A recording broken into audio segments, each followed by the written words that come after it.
U.S. median income in this country has unfortunately dropped for a second year in a row. So as we get some good numbers on jobs added, you have to remember that the median income for an individual is $26,364, which is not a very, very good number, obviously. We'd like to improve upon that number. Some people, of course, are doing much better. So, for example, if you're an average member of the U.S. House of Representatives, how much are you making? Well, their median net worth, not their income, but their worth, is $775,000. Does that seem a little higher than the incomes and the net worth of the average guy? Yeah, I'd say it's a little higher. Now, the median net worth, though, of the Progressive Caucus is a little lower, okay?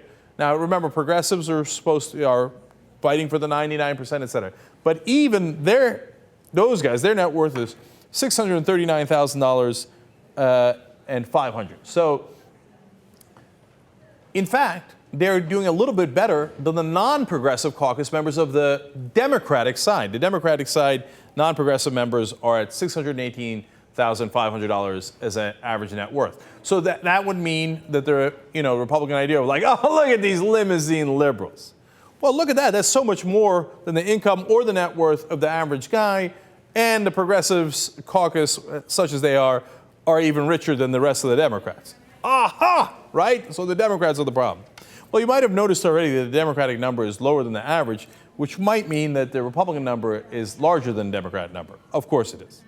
But that's not the interesting part. Here's the interesting part.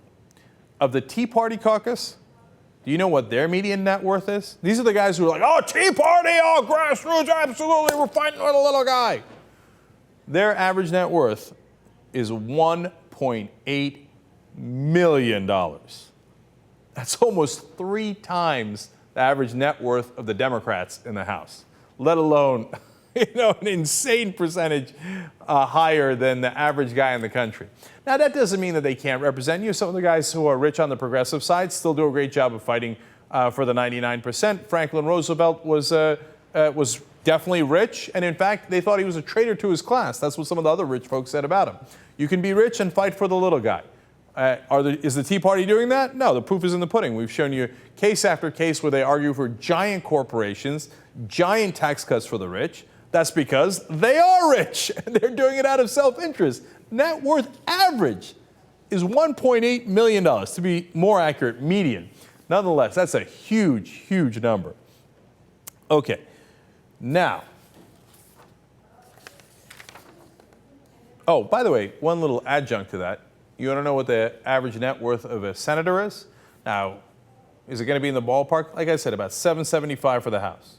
Is it going to be in that same ballpark? Are they that rich? Of course, they're much richer. Average senator's net worth, $2.6 million. Gee, I wonder why they can't, understand our problems. They're like, why do they think cutting taxes is more important than creating jobs? Because they all have jobs. Everyone they know has jobs, or if they don't have jobs, they have a tremendous amount of money. They're like, how is jobs a problem? No, I need more tax cuts. If your average net worth was $2.6 million and all the people you knew were in that ballpark, you probably would think the biggest problem is taxes too, right? Jesus. And also keep in mind, they work a lot less than everybody. Yeah. They work like 100 days out of the year, if that. And then they complain that Obama makes them stay through the holiday season. You know what I love? I love that Jesus got really bothered by that. Like, you totally did, right? There was like 2 stories we did. Of one, we told you how little they work. They like 112 days, I think, or something like that per year. And then Rick Perry wants to cut that in half. Like, that's his big proposal. Like, they work too hard. I mean, it's ridiculous, right?